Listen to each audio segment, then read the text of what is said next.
The story begins with a quiet evening in a small town. Emma sat by the window of her living room, holding a cup of tea in her hands. She had been married to Daniel for 10 years. She believed their love was strong, unshakable, and honest. For years, she dedicated herself to building a warm home, standing beside him in every struggle and celebrating every success.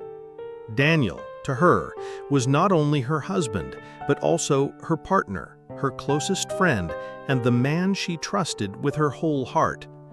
But things had started to change. At first, they were small changes, little details that Emma noticed but tried to ignore. Daniel had begun working late almost every night.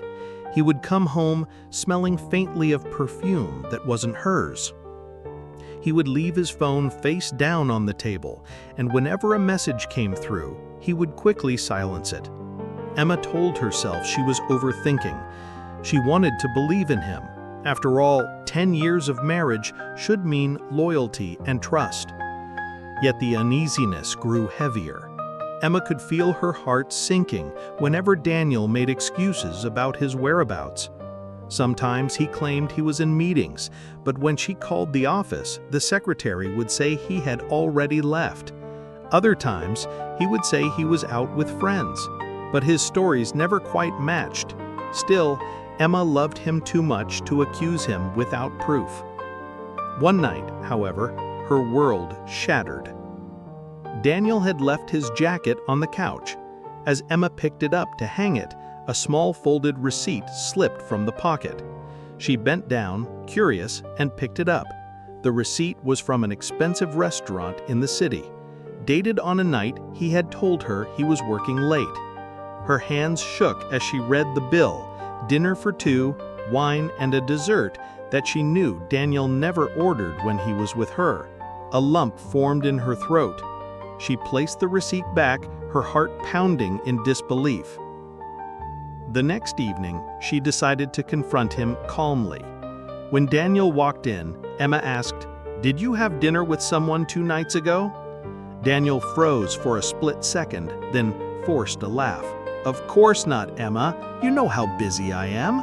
I was with clients. Why are you doubting me?" His voice was smooth, but Emma saw something in his eyes, a flicker of fear, or maybe guilt. Her trust began to crumble. Over the next few weeks, she became more alert. She noticed that Daniel would take phone calls in another room, whispering and smiling in ways he hadn't with her in years. One afternoon, Emma followed her instincts. She waited until he left his phone unattended on the kitchen counter. With trembling hands, she unlocked it. Daniel had never hidden his passcode from her, but lately he'd been more protective. She opened his messages, and her heart sank. There it was, dozens of texts with a woman named Clara.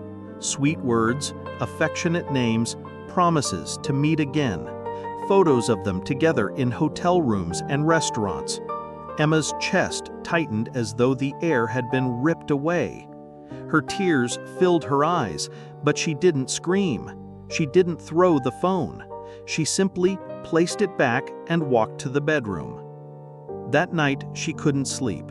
She lay awake next to him, watching the man she once adored, now a stranger. He was peaceful in his sleep, unaware of the storm he had created in her heart. Emma realized something deep within her.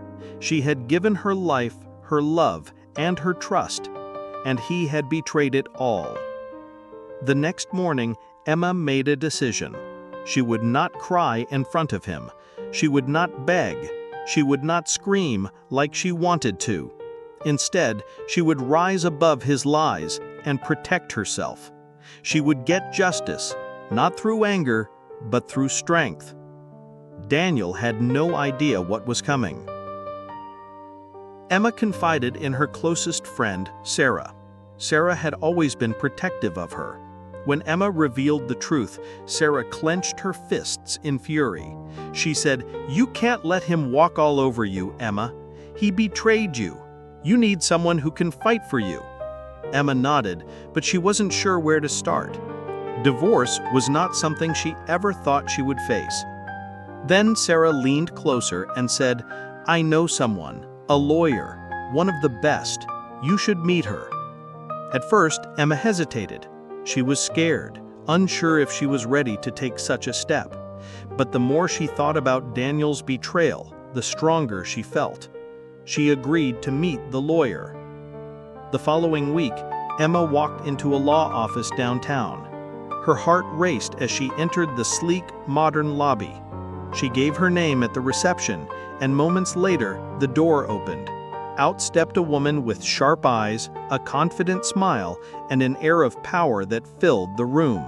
She introduced herself as Victoria Hayes. Victoria was known in town for being ruthless in the courtroom, a lawyer who fought fiercely for women who had been wronged. She invited Emma into her office, listened carefully to her story, and nodded slowly. "Emma," she said firmly, "you don't need to suffer in silence. Men like Daniel think they can betray without consequences. But if you let me represent you, I promise he will regret ever underestimating you." For the first time in weeks, Emma felt a spark of hope. She could see strength in Victoria's eyes, and it gave her courage. She agreed, signing the papers and placing her trust in this powerful woman. Meanwhile, Daniel continued his affair, blissfully unaware that his wife was preparing a storm that would soon consume him. He laughed with Clara, spent nights with her, and believed Emma was too naive to suspect anything. He didn't know that every lie, every secret meeting was about to backfire in ways he never imagined. The day would come when Daniel would walk into a courtroom, arrogant and smug, thinking he could charm his way out. But when he saw who Emma's lawyer was, his confidence would shatter. His betrayal would no longer be a secret he could control. It would be a weapon turned against him. And Emma, the woman he once thought weak, would stand taller than ever. The battle was only beginning. Emma returned to Victoria's office the next morning with a notebook in her hand. She had written down dates, times, places, and small details that might matter. Victoria read each note in silence. Then she placed the notebook gently on the desk and looked at Emma with steady eyes. "We will do this the right way," Victoria said. "No shouting, no drama. We will collect proof, protect your money, and make a plan. I want copies of the texts and photos. I also want bank statements for the last 2 years, both joint and personal. If he is moving money, we will see it." Emma nodded, her fingers twisted together on her lap. "What about the house?" she asked. "And the car, the savings, the retirement?" "The house is a marital asset," Victoria said. "Do not leave. Sleep in the guest room if you must, but do not leave. I will file a motion so he cannot sell or transfer anything big without the court's permission. We will also open a separate bank account in your name only. I want you to have your own funds for daily needs. I will send you a checklist. Follow it step by step." Emma took a breath. For the first time, the future did not feel like a blank space. It felt like a road with signs on it. Victoria called in a man with calm eyes and a simple suit. "This is Marcus," she said. "He is a licensed investigator. He is very discreet. He will not put you at risk. Marcus will confirm what we already know and gather evidence that is legal and strong." Marcus nodded to Emma. "I'll be careful," he said. "We only need a few clear moments. We won't chase them, we'll let them come to us." Over the next week, Emma followed instructions like they were lifelines. She took screenshots of messages and saved copies of photos to a secure folder Victoria had set up. She went to the bank and requested statements and transaction histories. She met with a quiet woman who worked with Victoria as a forensic accountant. The woman explained how patterns in spending could show hidden accounts or gifts to another person. Emma listened closely, her pen moving across the page. Every small task gave her a little more strength. At home, Daniel continued to act as if nothing had changed. He smiled at her in the mornings and sent short, clipped messages in the afternoons. He said he was busy. He said he was tired. He said he needed space. He still took his phone to the bathroom. He still smelled like a perfume that wasn't hers. Emma watched him move through the rooms of their life and felt a quiet distance grow inside her, like a door slowly closing between two worlds. One evening, he came home later than usual. He placed his keys on the counter and opened the fridge. "You didn't cook?" he asked, without looking at her. "I ate earlier," she said. Her voice was even. He shrugged. "I'll get takeout." He did not ask if she wanted anything. He did not notice the suitcase she had moved to the closet in the guest room. He did not notice that her wedding ring sat in a small dish by the sink, a pale circle on her finger where it had been. Or maybe he noticed and chose not to see. 2 days later, Marcus called Victoria. Victoria put him on speaker so Emma could hear. They met at Bramble Street Cafe at 6:15.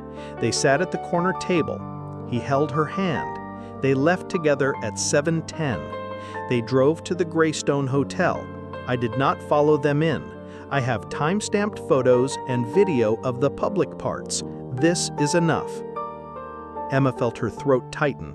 She closed her eyes and let one tear fall, then wiped it away with the back of her hand.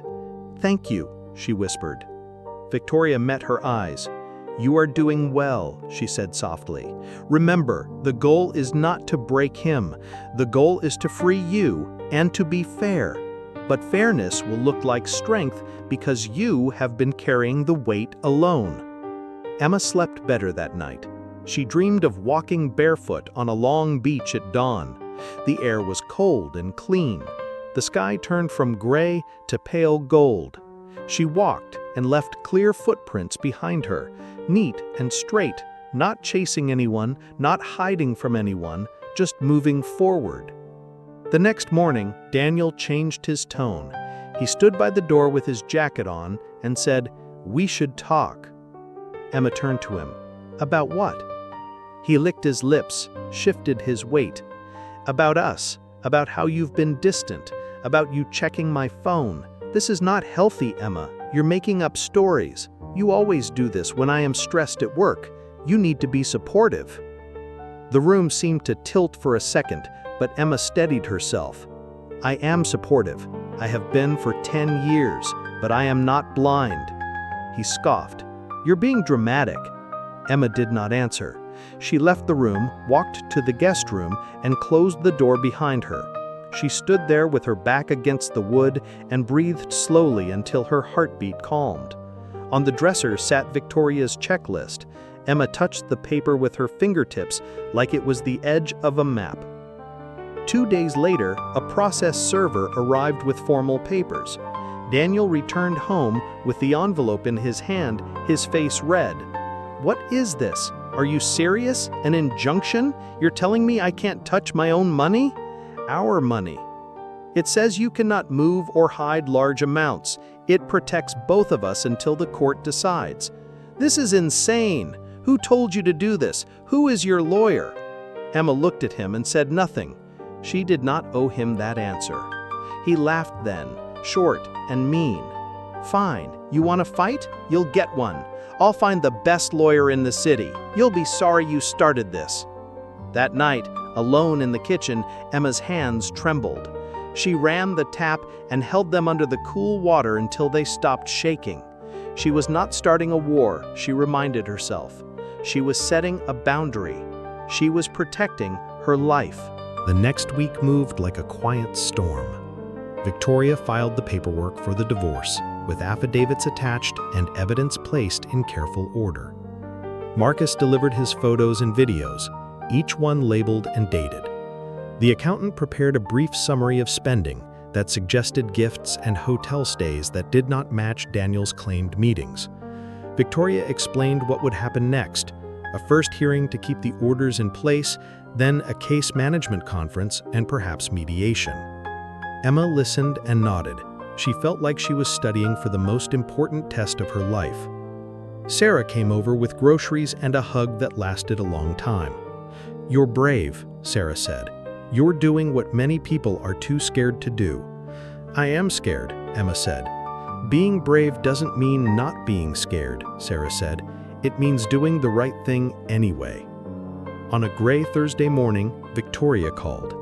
"The judge has set a brief hearing for Monday morning," she said. "It will be quick. It's mostly about keeping the assets frozen and setting the next dates. He will be there with his lawyer. I will be with you every step." Emma's stomach fluttered. "I can do this," she said, like a promise to herself. Sunday evening, she ironed a simple navy dress and laid it on the chair. She set her papers in a neat folder. She slept for a few hours, woke before dawn, and made tea. The steam rose like a small ghost. She stood by the kitchen window and watched the sky grow lighter. When they reached the courthouse, the hallways were bright and cold. Shoes clicked on the floor. People spoke in low voices. Victoria walked beside Emma, calm and steady. "Breathe," she said. "You have already done the hard work. This is just another step." They waited on a wooden bench outside the courtroom. Emma clasped her hands in her lap. She could feel her heartbeat in her wrists. Then she heard footsteps she knew too well. Daniel came down the hall with a tall man in a dark suit. Daniel was speaking fast, his hands moving, his face tight with fake confidence. He looked up and stopped. For a moment, the world seemed to hold its breath. Daniel's eyes fell on Victoria. She was standing, her posture straight, her gaze level. She did not smile, she did not gloat. She simply looked at him, unshaken, a quiet wall he could not move. Color drained from Daniel's face, his mouth opened a little. The tall man beside him stiffened, then glanced at Victoria and cleared his throat. Emma watched something pass across Daniel's eyes. Recognition, shock, then fear. He knew her. Everyone in town knew the stories. Victoria had once taken apart a case for a woman whose husband hid assets in 3 companies and 2 friends' names. She had exposed each layer patiently, like pulling threads from a tangled cloth until the truth lay clean on the table. Daniel had laughed about that story at a barbecue once, calling the other man a fool for underestimating the hammer, the nickname people used when they thought Victoria could not hear. Now the man who had laughed stood frozen in a courthouse hallway. He looked at Emma then, as if seeing her for the first time in months. He tried to smile, but it failed. "Emma," he said softly, "can we talk?" Victoria stepped slightly forward, not aggressive, just present. "Good morning to your lawyer," Victoria said. "I'm Victoria Hayes. We'll keep this professional." Daniel swallowed. "I didn't know that you were—" "My client is prepared," Victoria said. "Let's go in." Emma stood. Her legs felt steady. She walked beside Victoria into the courtroom. The air was cool. The judge's bench rose above the rows of wooden seats. Emma sat at the table on the left, folded her hands, and looked straight ahead. She could feel Daniel behind her, could imagine him trying to read every detail of her posture, her breath, her calm. The clerk called the case. The judge looked down at the papers, then at the 2 tables. "Good morning," the judge said. "We are here on temporary orders and scheduling. Counsel?" Victoria rose. Her voice was even, clear, and respectful. She laid out the situation as if she were describing the weather, simple, factual, and hard to argue with. Emma listened and felt the corners of her eyes sting, not with pain, but with relief. She was not alone. She had someone who knew the path and could walk it without fear. When it was the other lawyer's turn, he spoke carefully. He avoided certain claims. He did not deny what could not be denied. He asked for time. He asked for modest changes. He did not boast. He did not laugh. The judge kept the orders in place and set the next dates. The hearing ended. Papers shuffled. People rose. Emma took a slow breath and stood. She did not look back at Daniel. She did not need to. In the hallway, Sarah was waiting on a bench with a small smile and shining eyes. She had come to be nearby, just in case. When Emma stepped out, Sarah squeezed her hand. She asked, "How do you feel?" Emma let out a breath she felt she had been holding for months. Light. Stronger. Victoria nodded once. This was a good day, she said. Next, we prepare for disclosures and the settlement talks. We keep the focus. We do not get pulled into games. Emma nodded. She looked at the courtroom door, then at the light through the high windows. The path ahead was still long, but it was clear. She could see each step like stones across a river. She would take one, then the next, and the next. She would not look back. Emma's life settled into a rhythm of preparation and patience. Each morning, she woke earlier than Daniel, brewed her tea, and reviewed the growing folder of documents Victoria had asked her to keep. She had learned to gather every detail, no matter how small. A receipt, a credit card bill, an unexplained withdrawal. Each was another stone in the foundation of her case. Daniel, meanwhile, grew restless. At first, he tried charm. He would bring home flowers, cheap ones, hastily picked up from a gas station. He would say, "Let's put this behind us. We don't need lawyers. We can talk like adults." But when Emma remained calm and unmoved, his charm turned into anger. He slammed doors, muttered curses under his breath, and threw his clothes on the floor without care. He complained about the house, about dinner, about money. One night he shouted, "You think that lawyer is your savior? She's just using you. You're making a fool of yourself, Emma." Emma looked at him across the room, her voice steady. "I am protecting myself. I am not a fool, not anymore." Her calm cut deeper than shouting ever could. Daniel stormed out, slamming the door so hard the windows shook. Weeks passed, and the court ordered both sides to disclose their finances. Victoria guided Emma through every page, every form. They prepared her statements carefully. While across town, Daniel struggled. He had tried to hide his spending, shifting money through different accounts, but Victoria's team traced it all. The accountant presented charts showing dinners, hotel stays, and gifts that could not be explained away. When Daniel sat with his lawyer, he grew pale. "She knows everything," he whispered. "How?" His lawyer adjusted his glasses. "Because she hired Hayes," he muttered.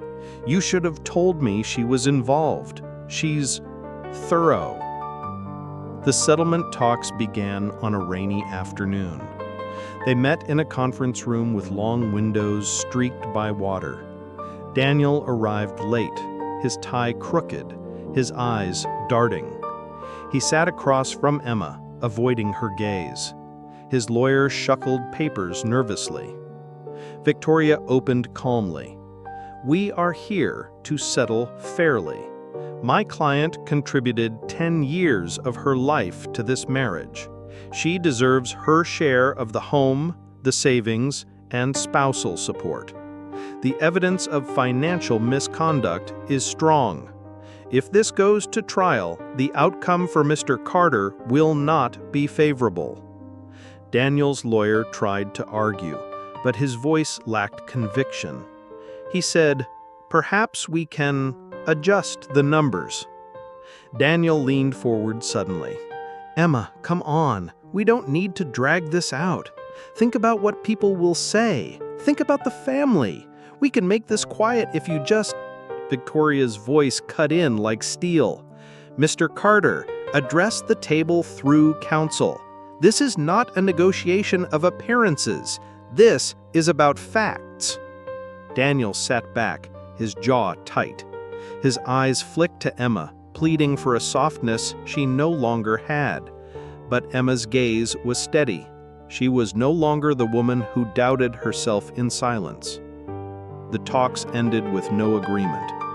Daniel was stubborn, refusing to sign terms that were more than fair, so Victoria prepared for trial.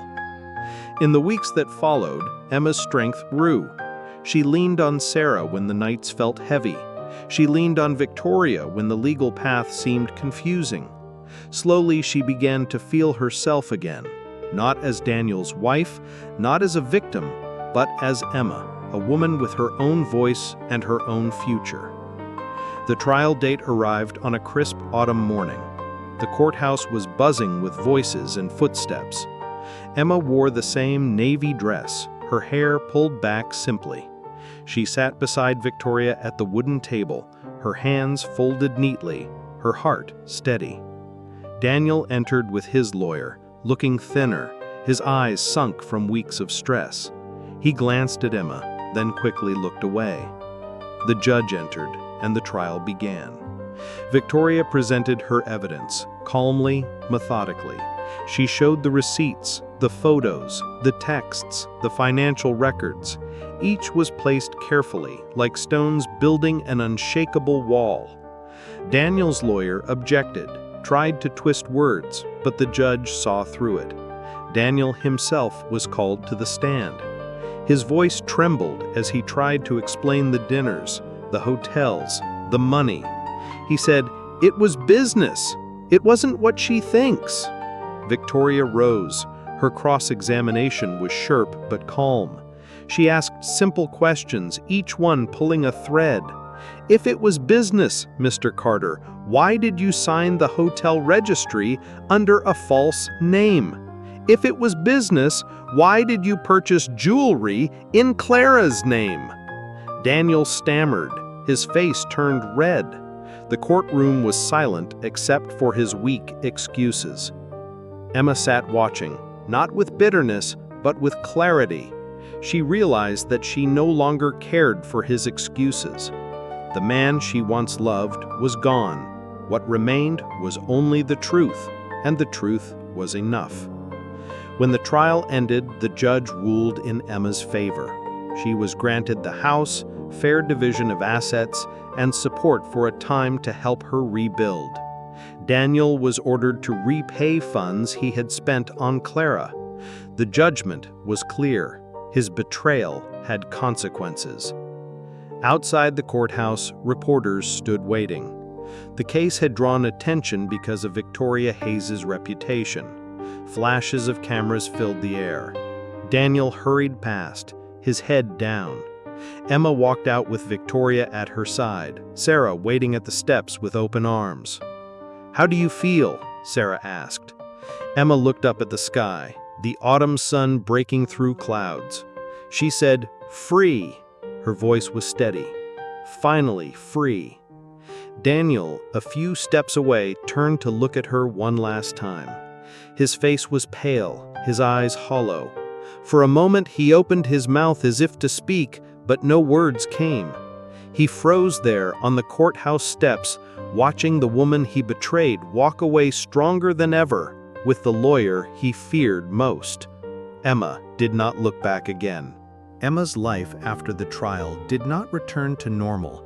It became something new.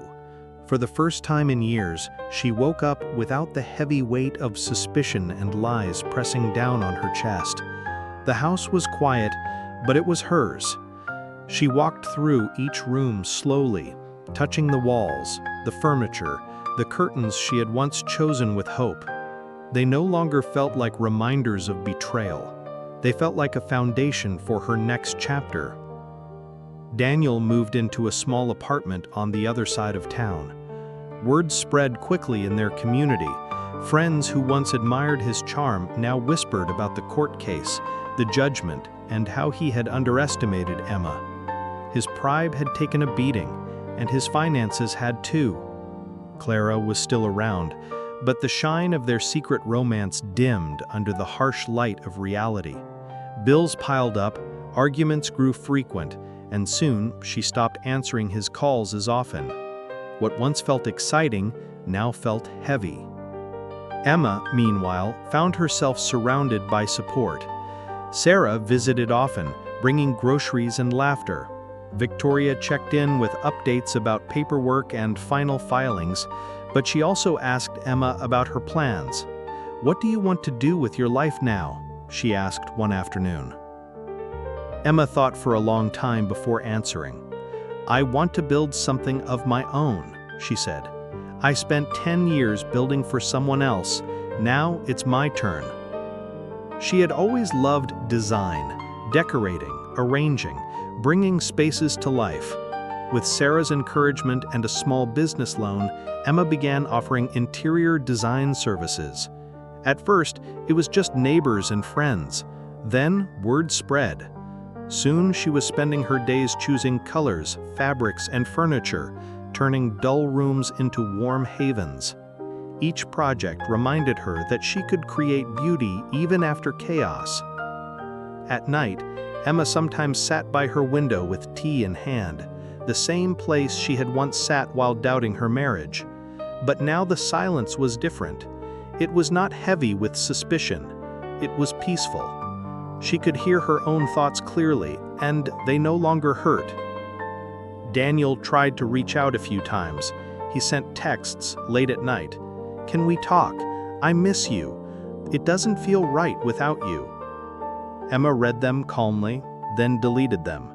The part of her that once longed for his attention was gone. She no longer needed his words to feel whole. One evening, months after the trial, she ran into Daniel at the grocery store. He looked older, worn down, his shirt wrinkled. He hesitated when he saw her, then forced a smile. "Emma, how are you?" Emma looked at him steadily. "I am well," she simply said. Her voice carried no anger, no longing, just truth. He shifted, trying to find words. "You look different, stronger." "I am," she replied. She turned, placed her basket on the counter, and paid for her groceries. As she walked out, she felt Daniel's eyes on her back, but she did not look back. She had no need to. Meanwhile, Clara drifted out of Daniel's life. Without the thrill of secrecy and without his wealth to lavish gifts, she found excuses to stay away. Eventually, Daniel was left with little more than regret. He had gambled his marriage for fleeting excitement, and in the end, he lost both. Emma flourished. Her business grew steadily. Clients recommended her, and soon she was being invited to design larger spaces, cafes, offices, even small hotels. She worked with focus and creativity, each project another step away from her old life. One day, Sarah visited her studio where sketches and fabric samples covered the tables. "Look at you," Sarah said proudly. "You've built something beautiful out of all that pain." Emma smiled, a real deep smile. "Pain can be a teacher," she said softly. "It showed me what I deserve, what I will never accept again." Sarah hugged her tightly. "You're living proof that betrayal doesn't have to break you. It can rebuild you." Months turned into a year. Emma finalized the last of the divorce paperwork with Victoria's help. The house was officially in her name, the account settled, the chapter closed. She invited a few close friends for a quiet dinner to celebrate. They raised glasses of wine as the sun set, light pouring through the windows. "To new beginnings," Sarah said. Emma lifted her glass, her eyes shining. "To strength," she replied. And in that moment, she realized she had come full circle. She was no longer the woman who cried in silence, holding on to a marriage that betrayed her. She was no longer the woman who doubted her worth. She was Emma, a woman who stood up, fought back, and walked forward. As the night ended and her friends left, Emma stepped out onto her porch. The air was cool, filled with the sound of crickets. She looked up at the stars and breathed deeply. The future stretched wide before her, not frightening anymore, but full of promise. She whispered to herself, "I am free." And somewhere across town, Daniel sat alone in his apartment, staring at old photos, frozen in regret. Emma, however, never looked back. She walked boldly into a life she created with her own hands, carrying only strength, wisdom, and hope. Emma's business continued to grow faster than she imagined. At first, she thought she would only decorate small homes and apartments, but within a year, she was hired to redesign the lobby of a local hotel. She spent weeks planning every detail: the lighting, the furniture, even the scent that greeted guests as they walked through the door. When the project was complete, the owners praised her work, saying she had transformed the space into something warm and elegant. Word spread quickly, and soon Emma found herself booked months in advance. People in the community who once only saw her as Daniel's wife now knew her as Emma Carter, the designer with vision and strength. Her name appeared in local magazines, and she was invited to speak at a small business event. Standing on stage, she shared her story, not about the betrayal, but about courage, rebuilding, and following passion, even when life broke apart. The audience applauded, some with tears in their eyes. Meanwhile, Daniel's life sank deeper. His finances were drained from the settlement, and his reputation at work faltered. His late nights, once hidden, were no longer tolerated by his company. He lost clients. Eventually, he lost his job. Clara was long gone by then, leaving him with nothing but debts and memories. He moved from one cheap apartment to another, carrying bitterness with him like a shadow. Emma rarely thought of him anymore. When she did, it was with distance, as if recalling a chapter from an old book she no longer read. She had no anger left for him, only clarity. He had made his choices, and she had made hers. Their paths had split forever. One afternoon, Emma was hired by a law firm to redesign their offices. When she arrived for the first consultation, she was surprised to find Victoria waiting in the lobby. "It's my firm," Victoria explained with a small smile. "I wanted the best for our space." Emma laughed, shaking her head. "You've already given me so much. Now you're giving me work too?" Victoria's smile softened. "No, Emma, you earned this. People see your talent. They trust you." As they walked through the building, discussing colors and layouts, Emma realized how far she had come. The woman who once sat in Victoria's office trembling with fear was gone. In her place was a confident professional, making plans, making decisions, shaping her own world. Her friendship with Sarah deepened as well. They often spent weekends together, shopping, cooking, or just sitting in cafes sharing stories. Sarah once teased, "You're so busy with work, you don't even notice when men look at you." Emma chuckled, "I'm not ready for that, not yet." But slowly, over time, she opened herself to the idea of companionship again. At a charity event she attended for local businesses, she met a man named Michael. He was gentle, with kind eyes and an easy smile. He didn't rush her, didn't pressure her. They spoke about books, travel, and art. Their conversations stretched late into the night, filled with laughter. At first, Emma was cautious. The memory of betrayal still lingered like a scar. But Michael was patient. He never pushed past her comfort. He respected her space, her story, her strength. Over months, Emma allowed herself to enjoy his company, to laugh freely again, to imagine that love could exist without lies. One evening, as they walked by the river at sunset, Michael turned to her. "Emma," he said softly, "you've built something beautiful from ashes. You're the strongest person I've met. I don't want to replace your past. I just want to be part of your present." Emma's heart warmed at him. She smiled at him, her voice steady. "Then, let's take it one step at a time." The relationship grew slowly, built on honesty and respect.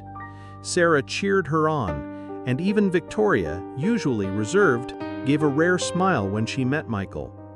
"Good choice," she said simply. As seasons passed, Emma's life felt full again. Work, friendship, and new love blended into a tapestry of resilience.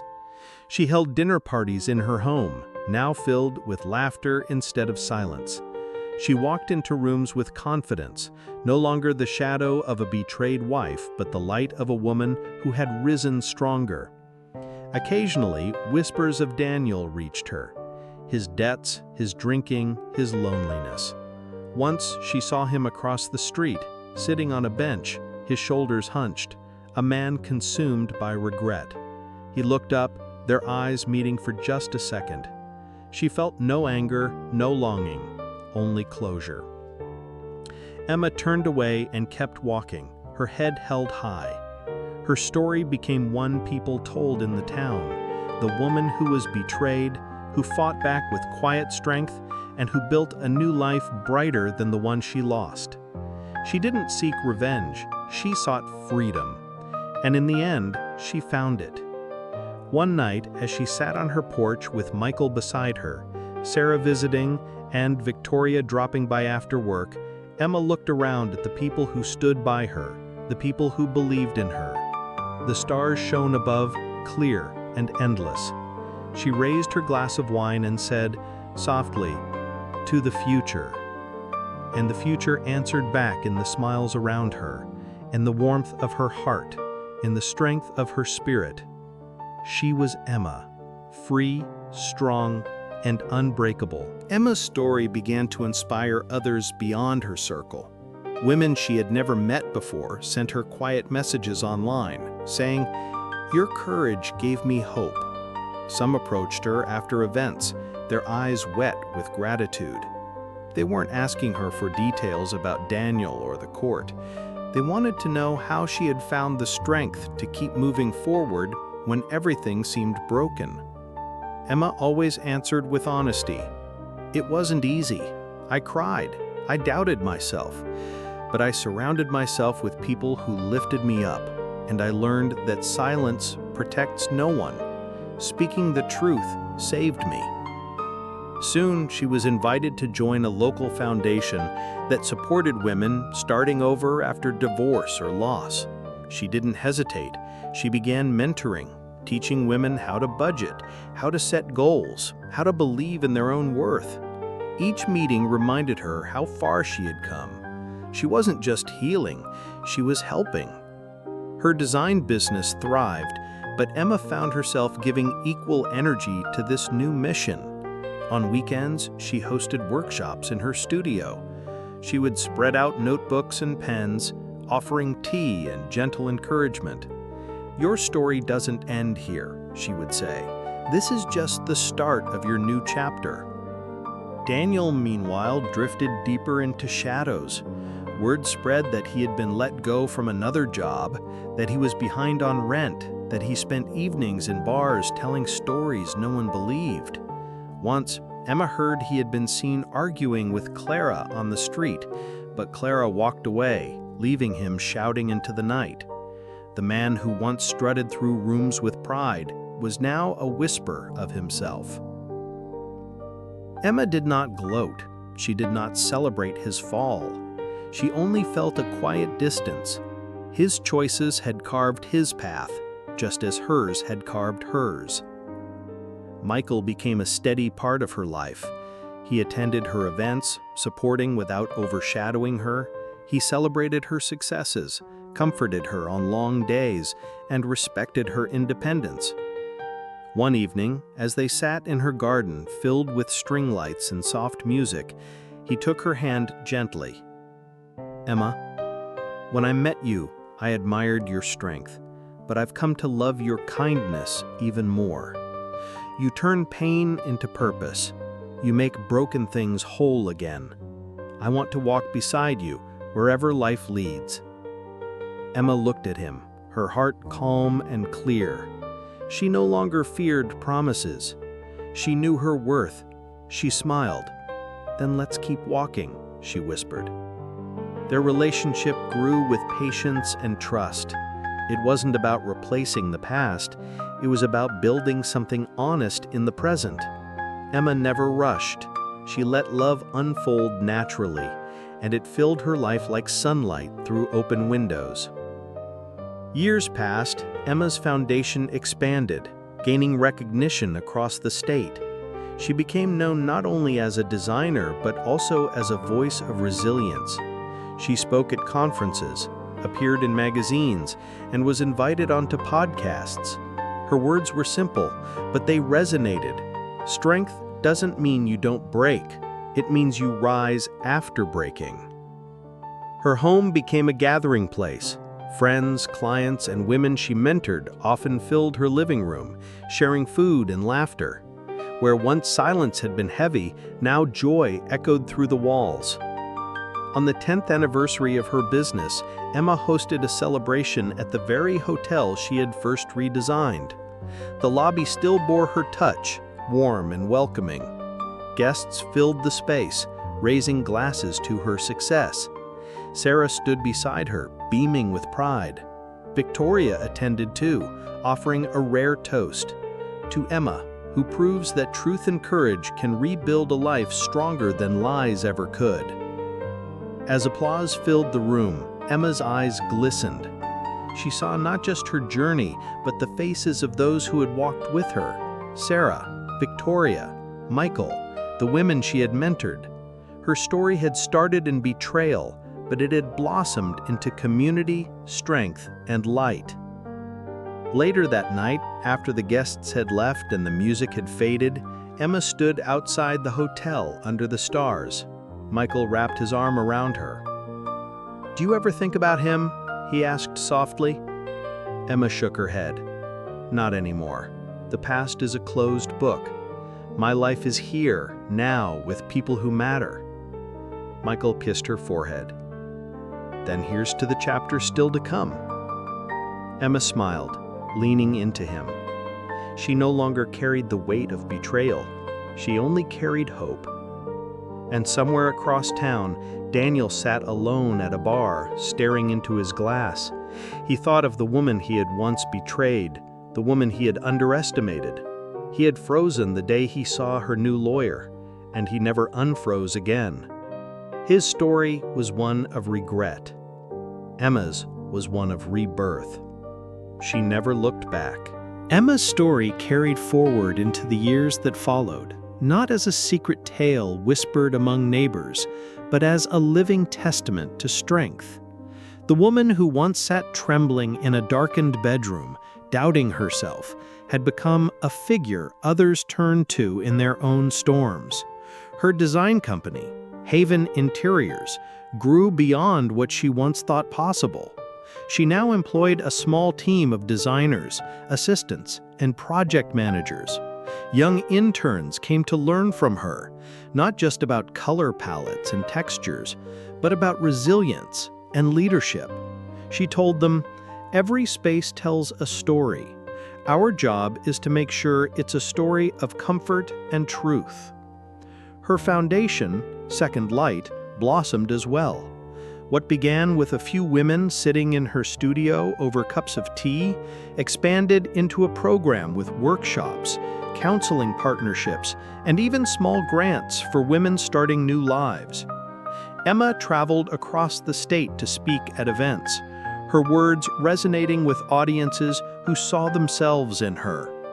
At one event, a woman approached her afterward, tears running down her cheeks. "I was afraid to leave," she whispered. "Then I heard your story. You gave me the courage. Thank you." Emma held her hands gently. She said, "The courage was always yours. You just needed to see it." Her circle remained strong. Sarah, loyal and bright as ever, who joked that she was Emma's lifetime bodyguard. Victoria, still the fiercest lawyer in town, who now introduced Emma as not just a former client, but a dear friend. And Michael, steady and warm, who had long since become more than a companion. On a summer evening, years after the trial, Michael asked Emma to walk with him along the river where they had first spoken of trust. The air was soft, carrying the sound of water and the glow of lanterns from a nearby festival. He stopped, took her hands, and said, "Emma, you've built a life filled with light. I want to keep walking beside you, not just for today, but for all the days ahead. Will you marry me?" Emma's eyes filled with tears, but they were not tears of sorrow. They were tears of peace, of gratitude, of joy. She nodded, her voice breaking softly. "Yes." Their wedding was not grand, not extravagant. It was simple, intimate, filled with people who had walked beside her through fire. Sarah stood at her side as maid of honor. Victoria gave a speech that surprised everyone with its tenderness. "Emma," she said, "you taught me that even lawyers who fight battles can learn from the courage of clients who choose peace." As Emma and Michael exchanged vows, the air shimmered with sincerity. There was no fear, no doubt, only trust. Daniel did not attend, of course. By then, he was nearly forgotten. His life had become a trail of lost jobs and broken promises. Some said he moved away, chasing work in another city. Others said he stayed, living quietly in a small apartment. But wherever he was, he no longer mattered to Emma's story. His chapter was long closed. Years later, on a quiet evening, Emma sat in her garden surrounded by blooming flowers she had planted herself. Daniel was inside preparing dinner, and Sarah was due to arrive any moment. She leaned back in her chair, listening to the gentle rustle of leaves, and reflected on her journey. She thought of the night she had found the receipt in Daniel's jacket pocket, the trembling in her hands, the disbelief in her heart. She thought of the day she had first stepped into Victoria's office, unsure and afraid. She thought of the courtroom, where Daniel froze at the sight of her lawyer, and where she discovered her own power. And then she thought of everything that came after: the business, the foundation, the friendships, the love. Each piece had built her life into something far stronger than it had ever been before. When Sarah arrived that evening with her usual laughter, and Michael stepped out carrying plates of food, Emma raised her glass once again, as she had so many times before. "To strength," she said. "To freedom," Sarah added. "To love," Michael finished. And under the fading light of dusk, surrounded by warmth, Emma smiled. Her story had begun with betrayal, but it ended in triumph. She was no longer defined by the man who betrayed her, but by the woman she became. She was Emma, free, strong, and unbreakable, always moving forward.